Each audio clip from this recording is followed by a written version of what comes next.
Hello guys! Hello! This is for Cancer. Cancer, welcome dito sa aking channel, Kapalaran 888. Welcome. Alamin natin kung anong messages, vibration, gabay energy para sa lahat ng Cancer. Alright, so first card natin is Judgment. Judgment. Cancer.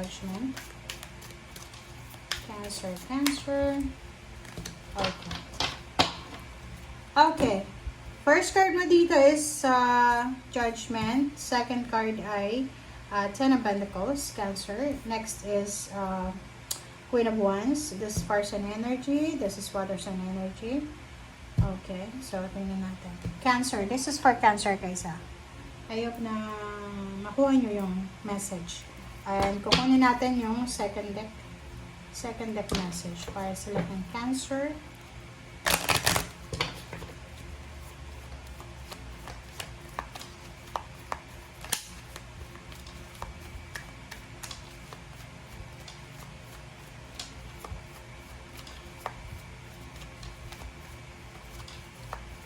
Fire sign, earth signs, Virgo. Okay. Queen of Wands. Fire sign din to. Oh, wow. Cancer. Isang mayaman na lalaki. Or gusto mong maging mayaman kung lalaki kang Virgo. Gusto mong maging katulad niya. 13. 4.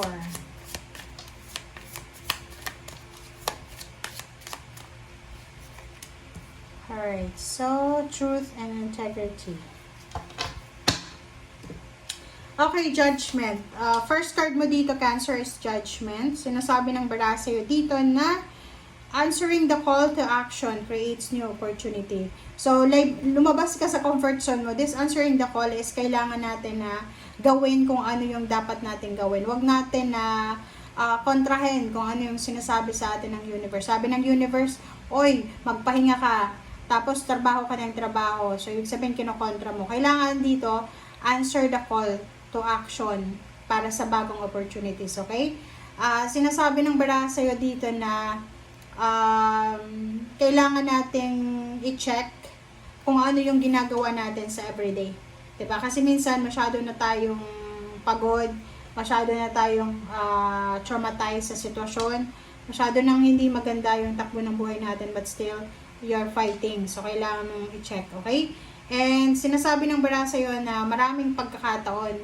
Kung halimbawa nasa probinsya ka, nasa Pilipinas ka, or nasa bansa ka na feeling mo stagnant, feeling hopeless, helpless, lumabas ka dyan sa bansang yan, okay? Be free.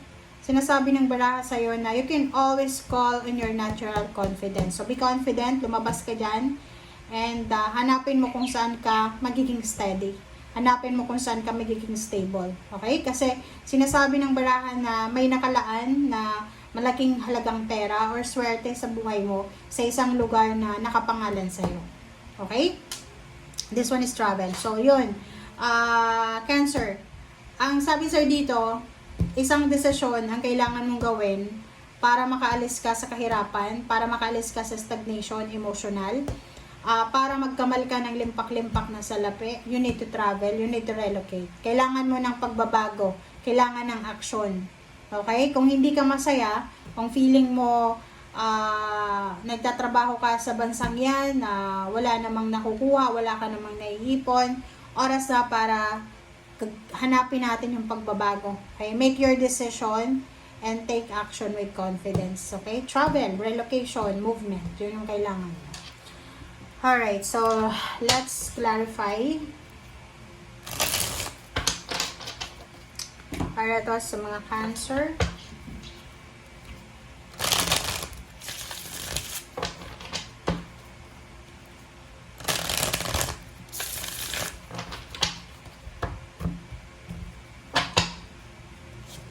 Okay, Queen of Swords, King of Pentacles. Oh, wow.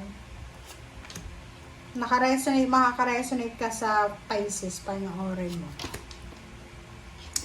Okay, so dito guys, plus sa ilalim mo is Ace of Cups and King of Swords. So, sinasabi ng bara sa'yo na Ito yung gusto mo lang naman mangyari sa buhay mo eh. Gusto mo lang naman na maging masaya, magkaroon ng direksyon ang buhay mo, magkaroon ng stable na trabaho, and magkaroon ng pagbabago sa buhay. Which is, parang hindi kasalanan na ganun yung gusto mo Lahat ng tao may kakayahan, may karapatan na mag-wish or mag-manifest ng magandang buhay, maging masaya sa buhay, lalo na magkaroon ng stable and secure na trabaho. Nine of Swords and Seven of Pentacles. Sinasabi ng baraha, there's a Cancer here na medyo nag-aalala ka, insomniatic, may anxiety na, may depression na, sobrang hindi siya kontento sa kung anong nangyayari sa kanya sa ngayon. Maybe you're waiting for money, lump sum of money, payments, payouts. You're waiting for promotion, salary increase, or yun, higher position, or for a travel. Sinasabi ng baraha sa'yo dito na kailangan mong maging mapasensya. Kasi yung Nine of Swords, yung overthinking, overanalyzing natin na yan na ginagawa, hindi ka na nakakatulog sa gabi sa sobrang pag-analyze. Hindi yan makakabuti sa'yo. Walang solusyon Wala kang makukuha na solusyon from overanalyzing. So, you need to be patient and you need to wait.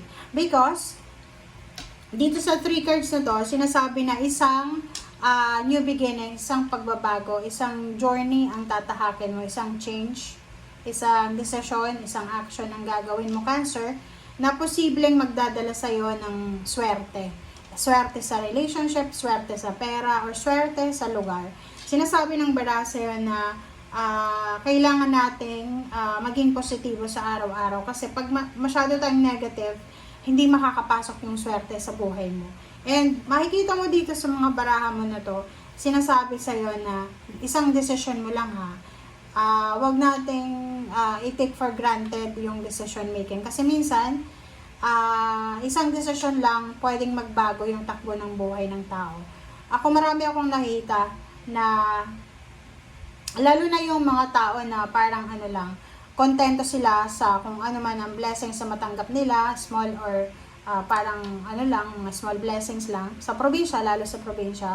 Once na mayroong isang OFW na or isang kapamilya na naging OFW, nag-i-improve ng kanilang financial na pamumuhay. Kahit sabihin natin na simple lang, like sumasahod siya sa Dubai as an OFW, like maid siya sa Dubai, sumasahod siya ng 35,000 or 25 or 38.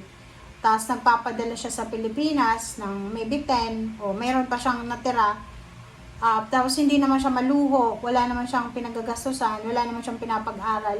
Talagang mag-i-improve yung buhay. So sinasabi ng baraha dito na huwag tayong matakot, Cancer. Kung ano man ang pinagdadaanan mo sa ngayon, napagdaanan mo na yan dati, nakasurvive ka. So, dito sinasabi ng baraha, just fight for your dreams and huwag kang mawala ng pag-asa. Yung wealthy man na to, kung gusto mong maging mayaman, gusto mong maging financially stable, or parang gusto mong makakuha ng connection sa mga matataas na posisyon sa lipunan, kailangan mo lang magpakatotoo and maging totoo ka sa kung ano yung ikaw and ipakita mo kung sino ka.